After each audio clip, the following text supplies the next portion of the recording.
I'm Chef David Skinner with Eculent Restaurant in Kemah, Texas. I'm the crazy mastermind behind the 10,000 Bites event, and I am crazy. So I started cooking with my grandmother when I was about 4. So a long, long time ago, as you can tell by my hair.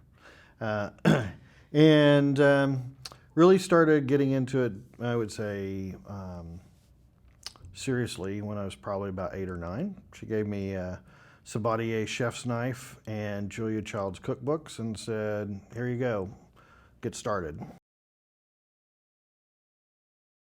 I was probably, I don't know, maybe 10 or 11 years old, and saw Willy Wonka for the first time.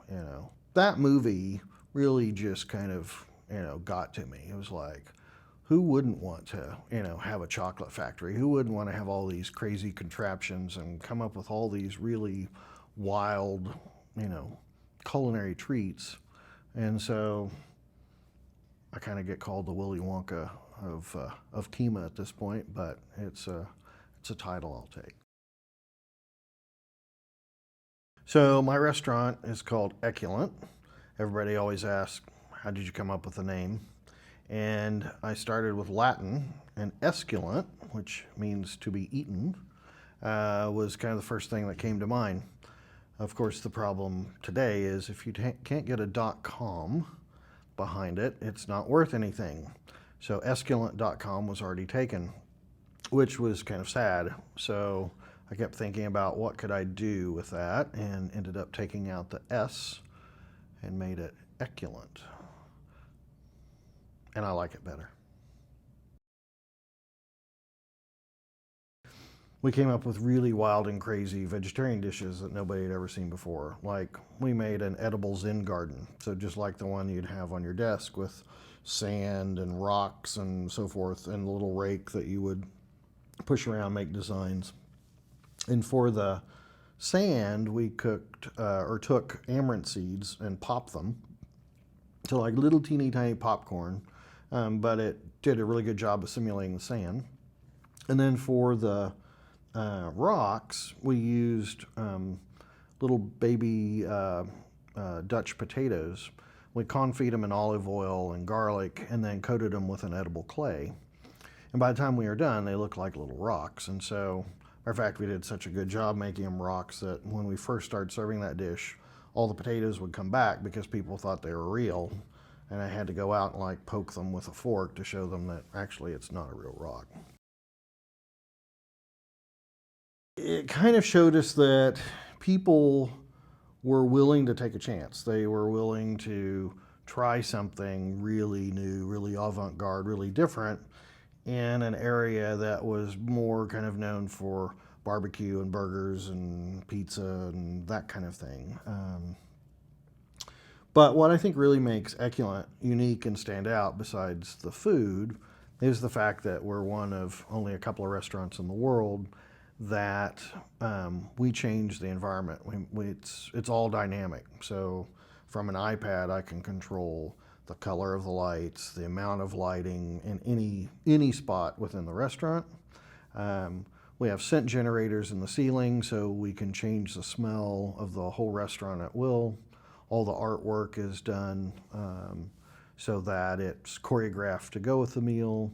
And then music, which is a huge thing. We have a fantastic music director, and he's basically written choreographed it just like a movie score, so that we can change the tempo and so forth with each of the courses. And when you put all that together, you end up with a dinner that's not just delicious, but total sensory impact.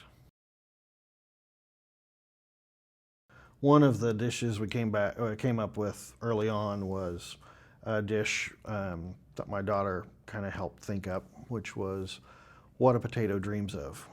And we were having a conversation in the car one day, and she was probably maybe 10 years old, something like that.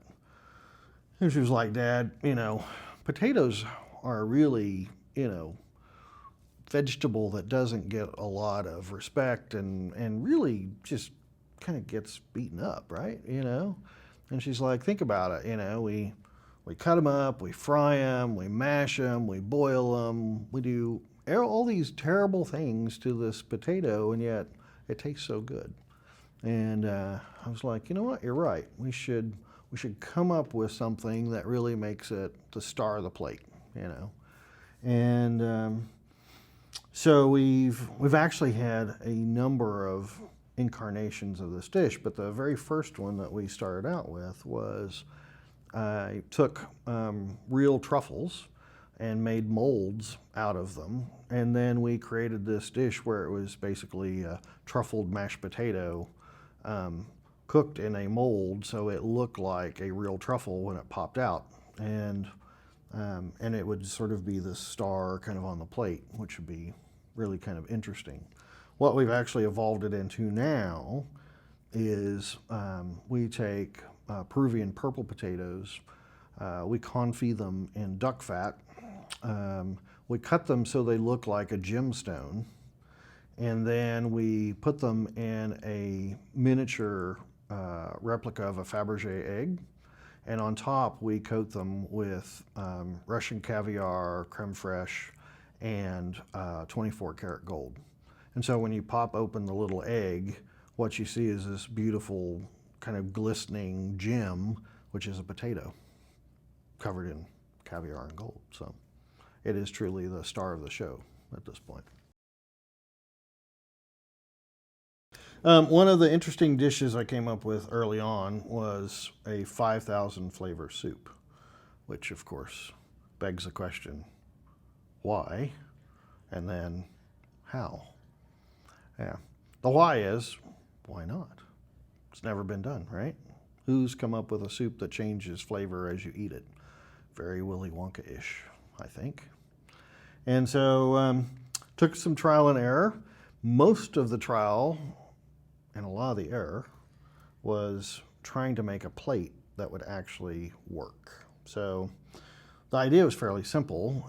It's really just math. We take flavor spheres and we have a certain set viscosity for each sphere. And then we have channels in a little bowl. And so it's time and viscosity. The amount of time it takes for one drop of a certain flavor to enter the bowl is how you calculate the soup. And so any mathematician could do it, but not too many chefs have done it. Anyway, so we end up with this with a soup with these flavor spheres, and the guests would pop each one of them, and then they kind of slowly make their way into the bowl.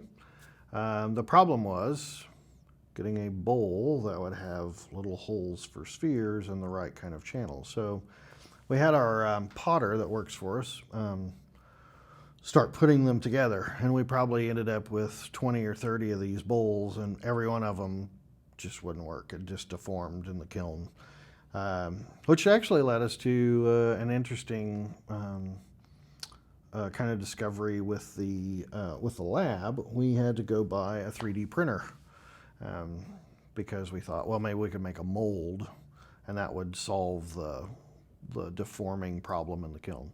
Didn't work, but what it did allow us to do was we could use the 3D printer to make these little pucks that we could put on any bowl, and actually I can make an infinite number of combinations of soup now because we have all these different little things we can put on. But once you know the secret, it's fairly easy. Oh crap, I just told you the secret.